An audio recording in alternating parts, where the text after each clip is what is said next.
नमस्कार मंडळी, माझ्या चॅनलवरती तुम्हा सगळ्यांचं स्वागत आहे. तर बघू शकताय, तर आपण आज बनवणार आहोत डोसा. एवढा क्रिस्पी आणि टेस्टी होणार आहे. तर व्हिडिओ पूर्णपणे बघा.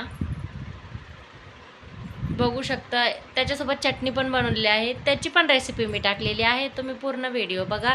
तर आपण आता व्हिडिओला सुरुवात करूया. तर चला मग पटापट वेळ न घालवता आता बघू शकता. हे बघा, सकाळी मी तांदूळ भिजत घातला होता. त्यानंतर मी संध्याकाळी मिश्रण वाटायला घेतलं. इथे मी 2 ग्लास तांदूळ घेतलेला आहे आणि मी अर्धा ग्लास उडदाची डाळ घेतलेली आहे. इथे मी जास्त वापरलेली नाही, तरी पण डोसा खूप छान होतो. तुम्ही नक्की ट्राय करा. तर हे पाणी पूर्ण आपल्याला काढून टाकायचं आहे. बघू शकता. आता हे आपल्याला मिक्सरला वाटून घ्यायचं आहे. त्याच्यामध्ये थोडंसं पाणी टाकून घ्यायचं आहे. जास्त पाणी नाही टाकायचं. जास्त पाणी टाकलं तर पातळ होईल. आता याला मिक्सरला फिरवून घ्यायचं. बघू शकताय, जास्त बारीकही नाही आणि जास्त मोठंही नाही वाटून घ्यायचं. आता हे मिश्रण एका डब्यामध्ये ओतून घ्यायचंय. पातेल्यामध्ये काय होतं माहिती आहे का, जर पिठ्ठ जास्त फुगलं ना तर सांडायची भीती वाटते. त्याच्यामुळे ना डब्यामध्ये व्यवस्थित बसतं आणि जास्त फुगतं पण पीठ. तर मी डब्यामध्येच टाकत असते. आता हे असंच सगळं आपण काढून घेऊया मिक्सरमधून. हे बघू शकताय, पाणी जास्त टाकायचं नाही. जेवढं घट्ट होईल ना पीठ तेवढं जास्त फुगतं. आता ही डाळ पण आपण त्याच्यामध्येच काढून घेऊया. बघू शकता, डाळ पण आपण त्याच्यामध्येच मिक्स केलेली आहे मिश्रण. त्याच्यानंतर चवीनुसार मीठ टाकायचं आहे आणि याला व्यवस्थित हलवून घ्यायचं आहे हाताने, म्हणजे चांगलं व्यवस्थित एकजीव होतं. आता आपल्याला झाकण ठेवून असंच रात्रभर भिजत घालायचं आहे. बघूया नेक्स्ट डेला. गुड मॉर्निंग सगळ्यांना. तर आता हे आपण रात्रभर भिजत घातलं होतं. तर बघूया आता आपलं पीठ किती फुगले ते. तुम्ही बघू शकताय, रात्री मी काढलं तेव्हा अर्धा पण नव्हता डब्बा, आता अर्ध्याच्या वरती आलाय. छान फुगले असं पीठ. बघू शकता, असे बबल्स यायला लागलेले आहेत. छान फुगलेलं आहे पीठ. पाण्याचा जास्त वापर नाही केला. पाण्याचा जास्त नाही वापर केला ना पीठ छान फुगतं. आणि परत आता उन्हाळा आहे, त्यामुळे ना पीठ फुगतं चांगलं उन्हाळ्यामध्ये.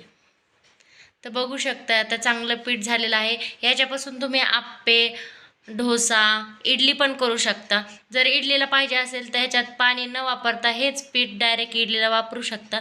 जर डोसा करायचा असेल तर थोडंसं आपल्याला पाणी जास्त लागेल. तर याला आपण काढून घेऊया दुसऱ्या ह्याच्यामध्ये.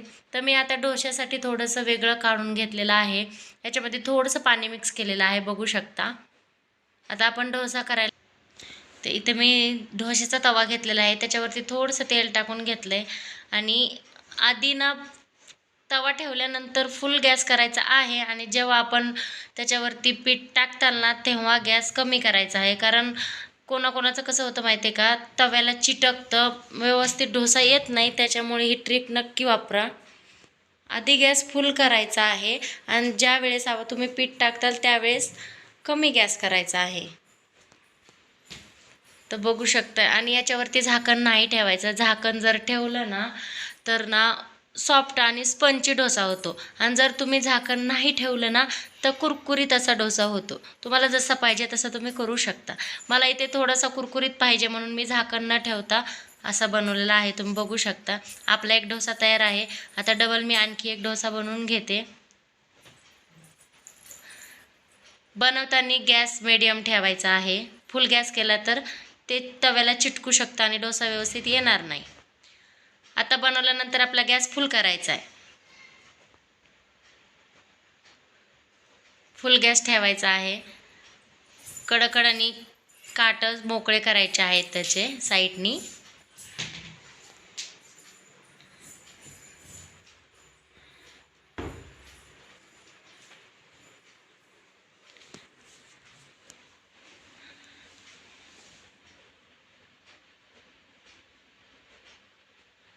आणि तुम्ही हे पीठ किती पण जवळजवळ 2 ते 3 दिवस ठेवू शकता आणि जेव्हा म्हणेल तेव्हा तुम्ही डोसा करू शकता.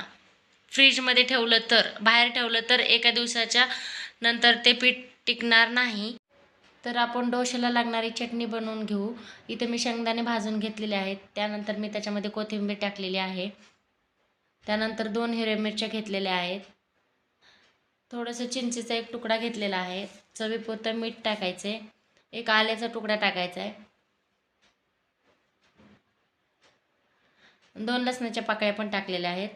आणि त्याच्यामध्ये थोडंसं पाणी टाकून तुम्ही मिक्सरला फिरवून घेऊ शकता.